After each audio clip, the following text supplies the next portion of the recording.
Hey guys, how's it going? Welcome to my video. Okay, so I am going to do this video and give you guys some troubleshooting steps if you guys have the same issue that I had a couple days ago. I did get the problem fixed. Just want to tell you guys what I did to fix this issue, which was a crank but no start situation. All right, so basically I was at Walmart and parked my car, went to Walmart and spent about an hour there, came back out and tried to start my car, and my car cranked but it did not start. It kept on cranking but it did not start. So basically best place to be if I had a situation when I had that situation, considering, you know, if it's something easy to fix, I could probably get a lot of things. But anyway, I cranked it a couple of times. It kept on cranking. It kept on cranking. Didn't start up. Didn't crank over. So first thing that came to my mind was it's probably the battery, right? Haven't changed the battery for a couple years.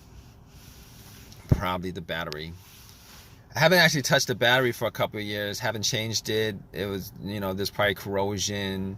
But here's the thing about it. It was a strong crank. It wasn't a weak crank. It wasn't a slow crank. It was a strong crank.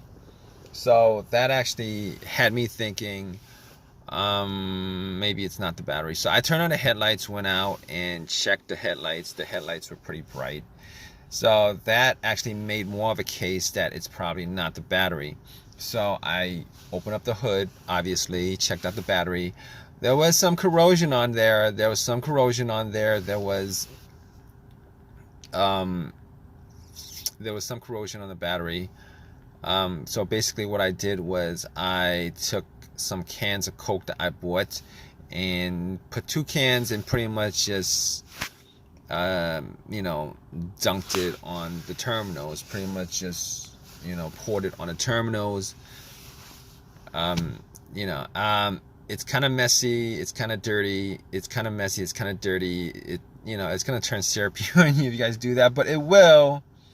Just take some water and rinse it off, guys. That's what I did also. But anyway, it oxidizes, it bubbled up. A lot of the corrosion was taken, was you know, came off. And went back to Walmart to get a couple of things. Went back to Walmart to get a wire brush. And pretty much cleaned up the battery terminals. Got a little set of wrenches and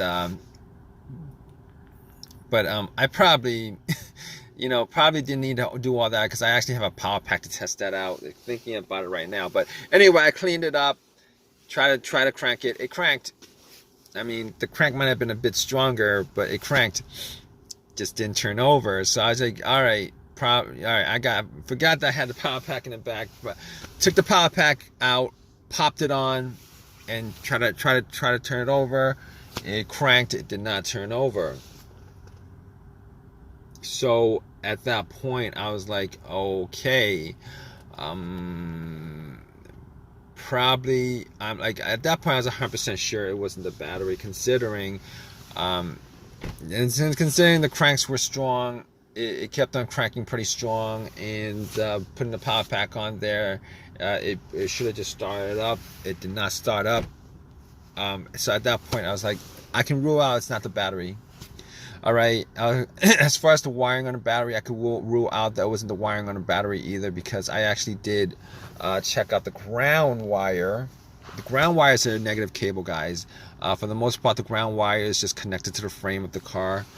I looked at the ground wire just to see whether there was any kind, whether it was loose, rusted, anything like that. It wasn't. It was very tight onto the frame, connected. There was no frayed wiring or anything like that. So I was like, okay. Okay, it's not probably not the wiring, probably not this. Okay, so I'm ruling out things at that point. All right, I'm ruling out the battery, I'm ruling out the wiring, and on top of that, I ruled out the alternator. The alternator wasn't really in you know what I thought it was causing it anyway, considering you know, it cranked up pretty strong. And cranking up pretty strong means that the battery was pretty strong. And when I put the the cables on from the power pack, and it didn't start off up, you know, it's not the alternator, guys. You guys think it's not the alternator, it's none of that other stuff, okay? So at that point, I was like, here's the thing. As far as me, if you guys are in this situation, you guys trying to troubleshoot this whole entire thing, trying to rule out certain things.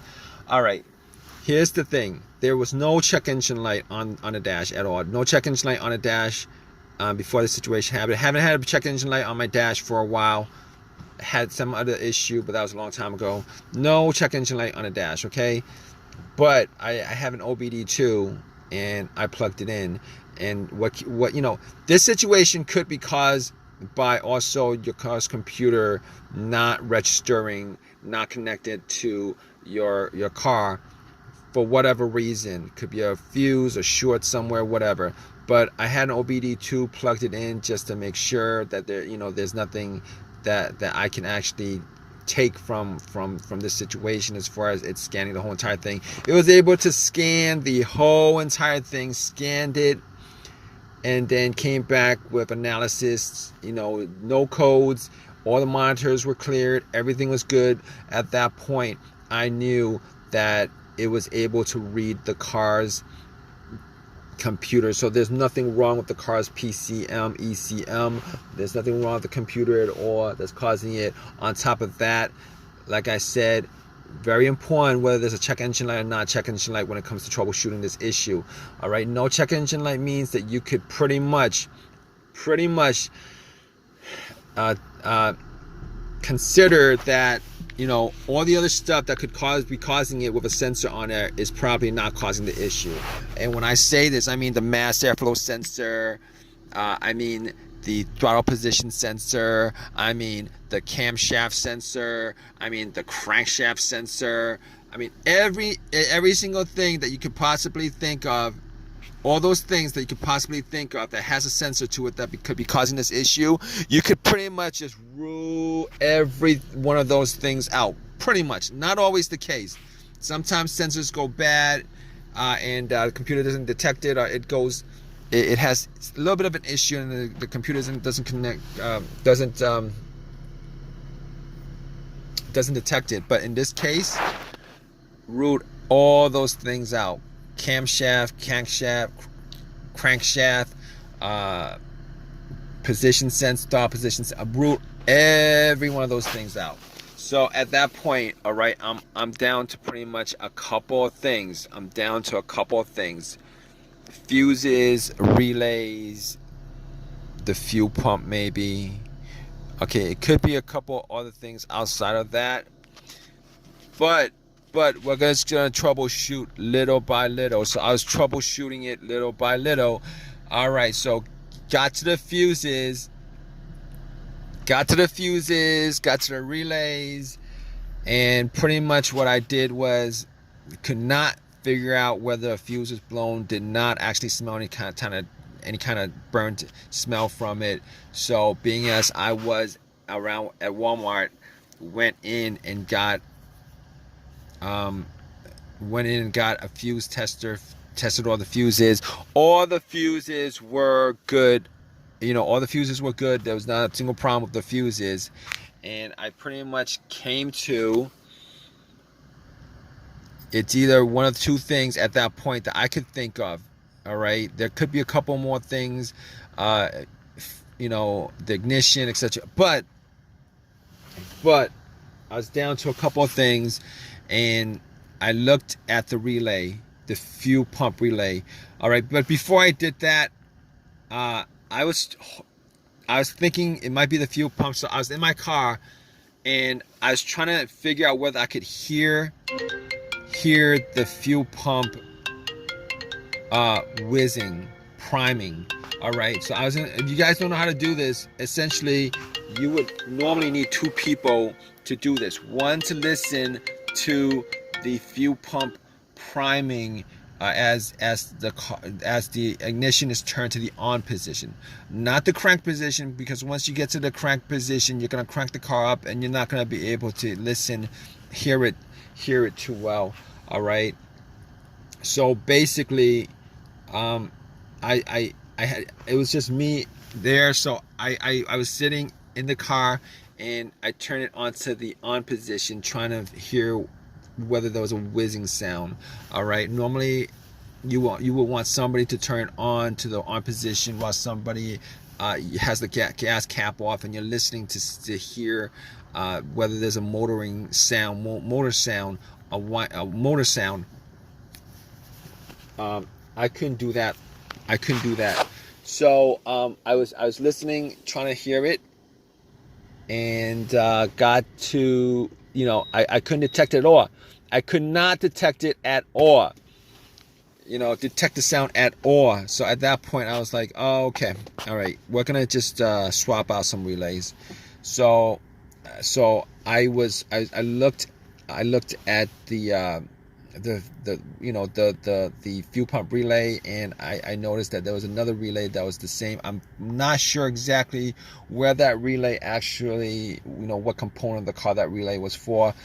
Popped that relay out, popped it in, popped the relays out of the fuel pump, popped that relay out, swapped it. Guess what? It cranked over. Easy fix. Because if it didn't crank over, I would have been sure that it was the fuel pump that was the problem, but it cranked over, guys. So pretty much at that point, I knew it was the relay that what needed to be swapped out. Drove it to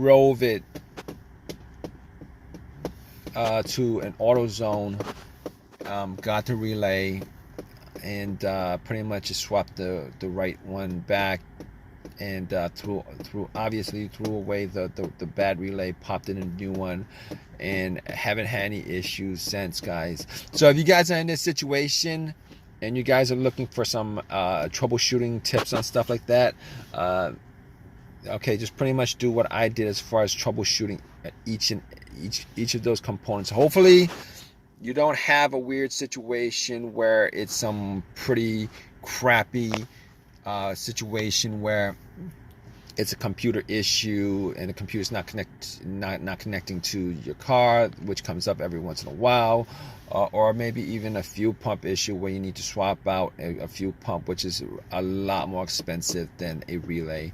But I hope this has helped you guys out. If you guys like this video, please leave a comment in the comment section. Please subscribe. Please give me a thumbs up. Thanks. All right, guys, take care.